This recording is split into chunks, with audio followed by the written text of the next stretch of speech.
ക്രിസ്തുവിൽ ഏറ്റവും സ്നേഹം നിറഞ്ഞവരെ, കുറച്ച് വർഷങ്ങൾക്ക് മുമ്പ് ഏതാണ്ട് എൻ്റെ റീജൻസി പഠന കാലയളവിൽ ഒരിക്കലൊരു ചേട്ടനെ കാണാനായിട്ടിടയായി.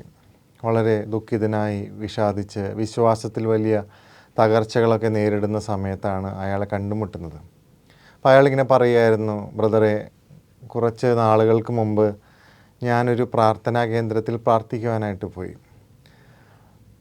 പ്രാർത്ഥിക്കുന്ന അല്ലെങ്കിൽ പ്രാർത്ഥന നയിക്കുന്ന ആ മനുഷ്യൻ ഒരുപാട് അത്ഭുതങ്ങളിലൂടെയാണ് പ്രാർത്ഥന മുന്നോട്ട് കൊണ്ടുപോകുന്നതും സുവിശേഷം പ്രഘോഷിക്കുന്നതുമൊക്കെ. ഒരുപാട് പേര് അത് വെളിച്ചത്തിലേക്ക് നയിക്കുന്നുണ്ടായിരുന്നു.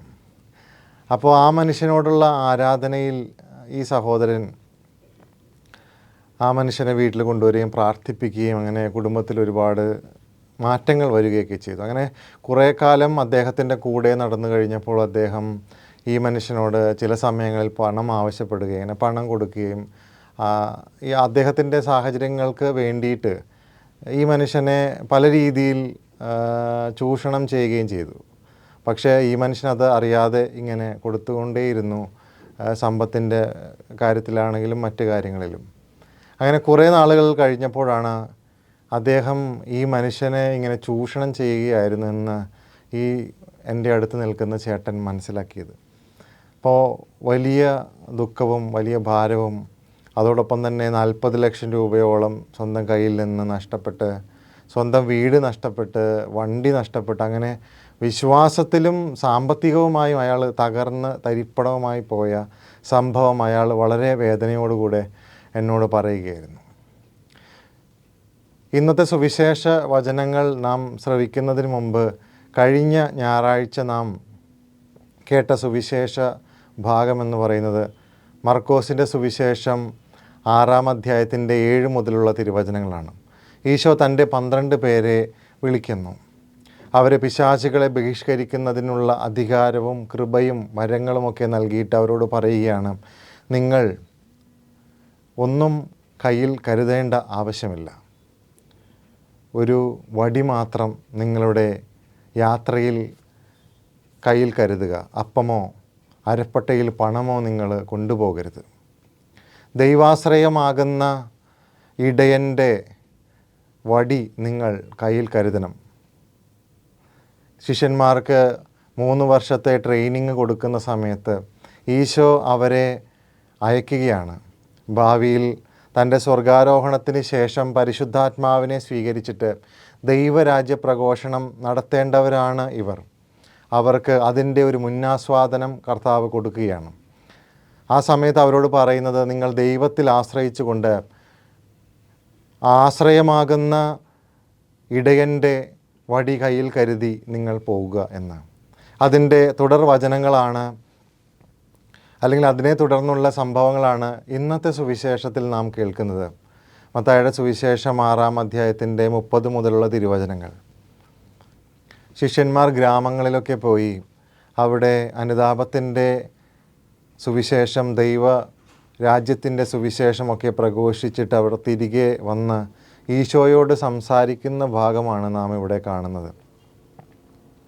ഈശോയോട് അവർ പറയുകയാണ്, അവർ പഠിപ്പിച്ചത്, അവരെന്താണ് പ്രവർത്തിച്ചത്, ഇതൊക്കെ അവർ സംസാരിച്ചു കൊണ്ടിരിക്കുമ്പോൾ അവിടെയുള്ള ജനങ്ങളുടെ തിരക്ക് കാരണം അവർക്ക് സംസാരിക്കാൻ പറ്റാതാകും. അപ്പോൾ ഈശോ അവരോട് പറയുകയാണ്, നമുക്കൊരു വിജന സ്ഥലത്തേക്ക് പോകാം, അവിടെ അല്പം വിശ്രമിക്കാം.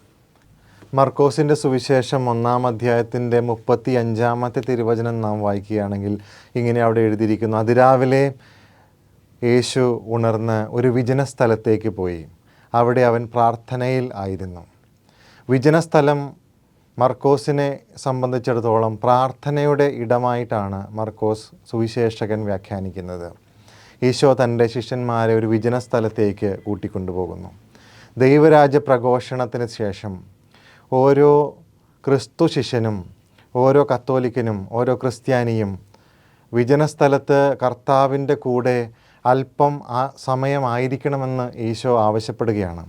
ഈശോ തൻ്റെ ശിഷ്യന്മാരെ വിളിക്കുന്നത് മർക്കോസിൻ്റെ സുവിശേഷം അനുസരിച്ച് 3-ാം അധ്യായത്തിൻ്റെ 14-ഉം 15-ഉം തിരുവചനങ്ങളാണ്.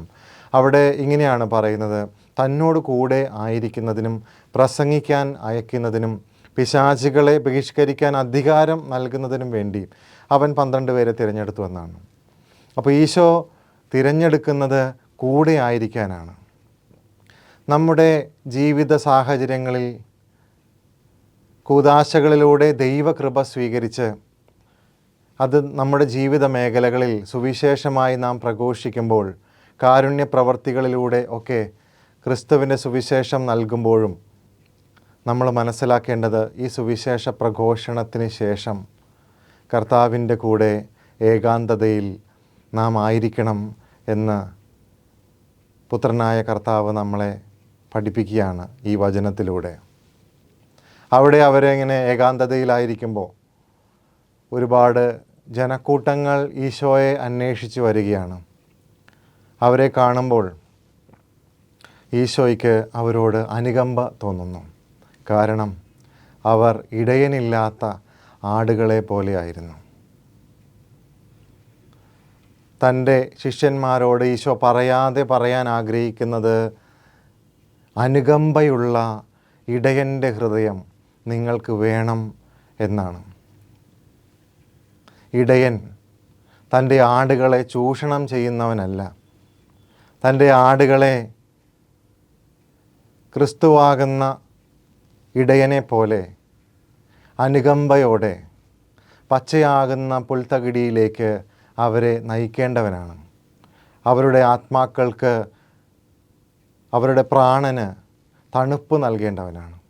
അതാണ് ഇന്നത്തെ പ്രതിവചന സങ്കീർത്തനവും അതോടൊപ്പമുള്ള സങ്കീർത്തനവും നാം പാടുന്നത്. കർത്താവാണ് എൻ്റെ ഇടയൻ, എനിക്കൊന്നിനും കുറവുണ്ടാവുകയില്ല. പച്ചയായ പുൽത്തകിടിയിൽ അവിടുന്ന് എനിക്ക് വിശ്രമം അരുളുന്നു. പ്രശാന്തമായ ജലാശയത്തിലേക്ക് അവിടുന്ന് എന്നെ നയിക്കുന്നു. അവിടുന്ന് എൻ്റെ പ്രാണനെ തണുപ്പിക്കുന്നു. ലോകമാകുന്ന ആലയിലെ ആടുകളെ നയിക്കാനായി ദൈവാശ്രയമാകുന്ന വടി കയ്യിൽ കരുതിയാണ് ഓരോ ഇടയനും തൻ്റെ ആടുകളെ നയിക്കേണ്ടത്. മാമോദീസ സ്വീകരിച്ച ഓരോ ക്രിസ്ത്യാനിയും ഓരോ കത്തോലിക്കനും കർത്താവിൻ്റെ ഇടയന്മാരാകാൻ വിളിക്കപ്പെട്ടവരാണ്. അപ്പോൾ കർത്താവിൽ ആശ്രയിച്ചുകൊണ്ട് ദൈവത്തിൽ മാത്രം നിലനിന്നുകൊണ്ട് നാം ആടുകളെ നയിക്കുമ്പോൾ നമ്മുടെ സുവിശേഷ പ്രഘോഷണ മേഖലകൾക്ക് ശേഷം നാം ഓരോരുത്തരും കർത്താവാകുന്ന ഇടയൻ്റെ കൂടെ ഏകാന്തതയിൽ അല്പം ചെലവഴിക്കണം. ഇടയന്മാരുടെ ഹൃദയം അനുകമ്പയുള്ള ഹൃദയമായിരിക്കണം. അത് ആടുകളെ ചൂഷണം ചെയ്യാനുള്ള ഒരു വേദിയല്ല എന്ന് ഈശോ നമ്മെ ഈ വചനങ്ങളിലൂടെ ഓർമ്മിപ്പിക്കുകയാണ്. പ്രിയമുള്ളവരെ, നമുക്കും ഈശോ ആഗ്രഹിക്കുന്നത് പോലെ ദൈവത്തിൽ ആശ്രയിച്ചുകൊണ്ട് കർത്താവിൻ്റെ ദിവ്യകാരുണ്യ മുഖത്ത് നിന്ന് കൃപ സ്വീകരിച്ചുകൊണ്ട് കൂദാശകളിലൂടെ കൃപയിൽ വളർന്നുകൊണ്ട് നമ്മുടെ ജീവിത മേഖലകളിൽ കരുണയുടെ പ്രവർത്തികളിലൂടെ നമുക്ക് സുവിശേഷം പ്രഘോഷിക്കാം. നമ്മുടെ ഹൃദയങ്ങളിൽ അനുകമ്പയുടെ, കരുണയുടെ ഒക്കെ വലിയ കൃപകൾ എപ്പോഴും ഉണ്ടായിരിക്കട്ടെ. നമ്മുടെ ആടുകളെയൊക്കെ പച്ചയായ പുൽത്തകിടിയിലേക്ക്, പ്രശാന്തമായ ജലാശയത്തിലേക്ക് നമുക്ക് നയിക്കാൻ സാധിക്കട്ടെ. ദൈവം നമ്മെ സമൃദ്ധമായി അനുഗ്രഹിക്കട്ടെ. ആമേൻ.